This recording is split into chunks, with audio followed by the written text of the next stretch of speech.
There is a silence that exists only in the deepest parts of the desert. It is not a peaceful silence, it is a predatory one. When we are alone in the vast liminal spaces of the world, the human mind begins to fray. We project our fears onto the landscape. We give a face to the void. In the West, we have sanitized our monsters. We have turned them into video game enemies, cannon fodder, and Halloween costumes. But if you dig down through the layers of history, past the movies, past the novels, past the Victorian translations, you find the original root. Tonight, we are not talking about the mindless zombies of modern fiction.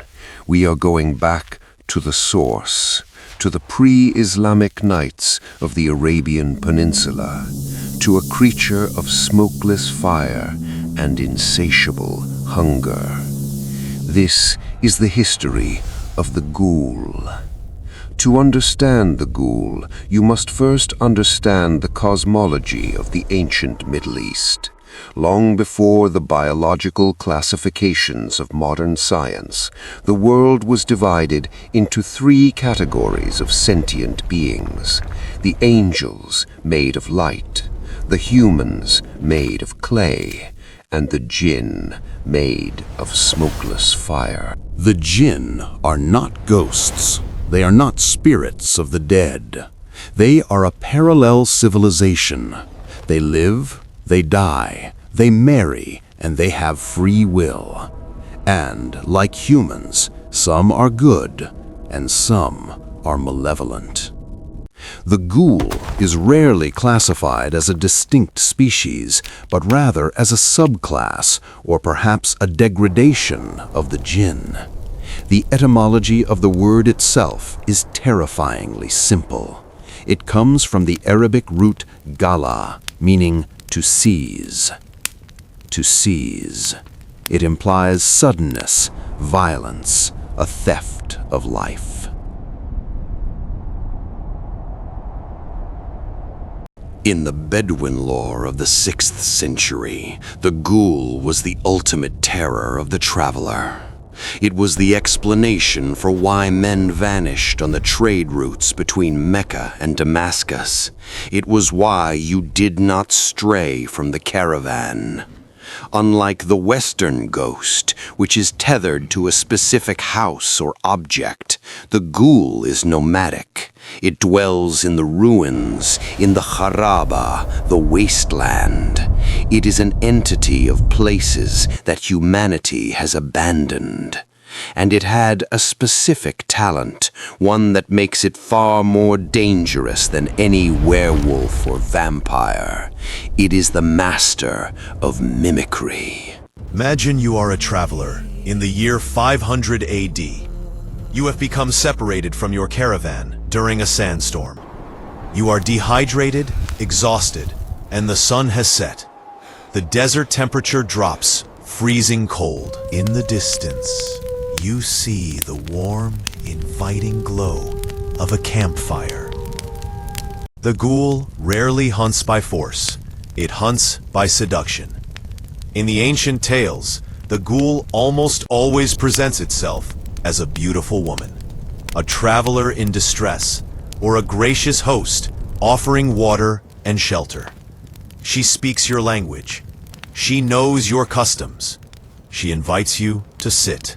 But the folklore gives us one way, and only one way, to see through the glamour. A glitch in the matrix. The Ghoul can shift its form, molding its smokeless fire into the shape of a human, but it cannot change its feet. The ass's hoof, the sign of the beast. By the time you notice the hooves, it is usually too late. The root word, to seize, comes into play. The illusion drops. The beautiful woman dissolves into the true form of the Ghoul. In the literature of the time, the Ghoul is described as having a connection to the hyena. This is significant. The hyena is a scavenger.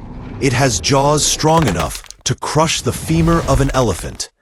It eats what others leave behind, and this brings us to the most defining and repulsive characteristic of the entity.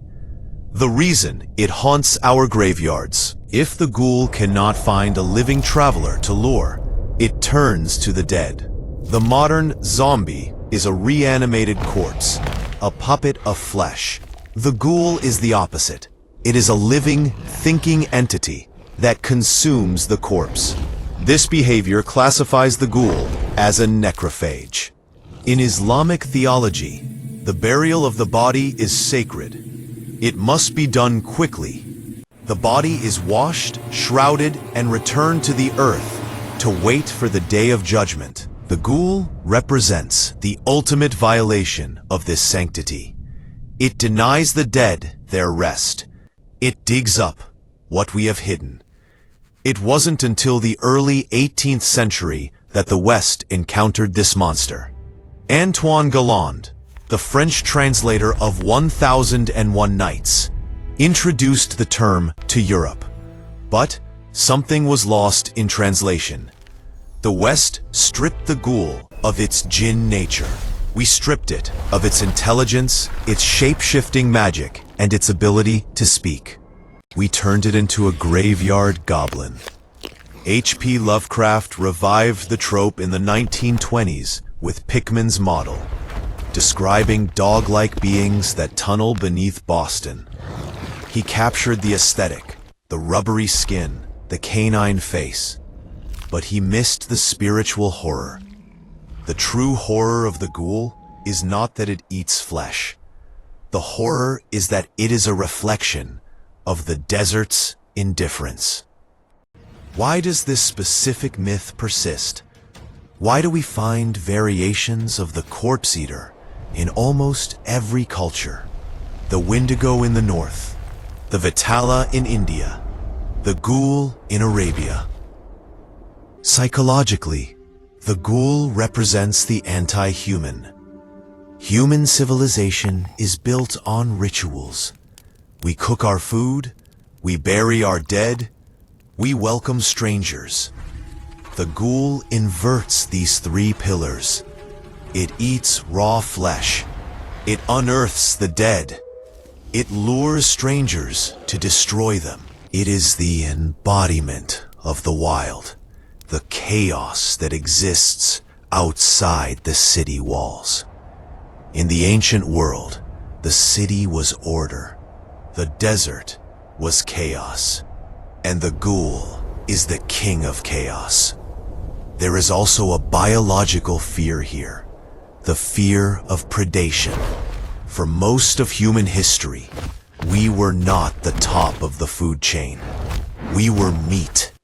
The ghoul reminds us that despite our poetry, our architecture, and our religion, we are ultimately just organic matter, vessels of blood and bone, waiting to be opened. Today, we have GPS. We have highways that cut through the desert. We have floodlights that banish the dark. We believe we have conquered the Kharaba. But speak to the locals in the remote regions of the Najd. Ask the Bedouin elders why they still do not whistle at night. Ask them why they still recite the Ayat al-Kursi when they pass a ruin. Legends do not die just because we stop believing in them. They just wait. They wait for the light to go out.